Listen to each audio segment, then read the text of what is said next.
தட்சிணாமூர்த்தி வழிபாட்டு முறைகள். தட்சிணாமூர்த்திக்கு நல்லெண்ணெய், தேங்காய் எண்ணெய், நெய் ஆகியவை கலந்த விளக்கேற்றி வழிபட வேண்டும். 11 அல்லது 21 விளக்குகள் ஏற்றலாம்.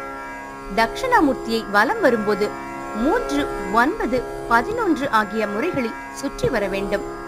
அவருக்கு பிடித்த முல்லை அல்லது மல்லிகை மாலை அணிவித்து கொண்டை கடலை வெற்றிலை பாக்கு பழத்துடன் வழிபட வேண்டும். தட்சிணம் என்ற சொல்லுக்கு தெற்கு என்றும் ஞானம் என்றும் பொருள் உண்டு.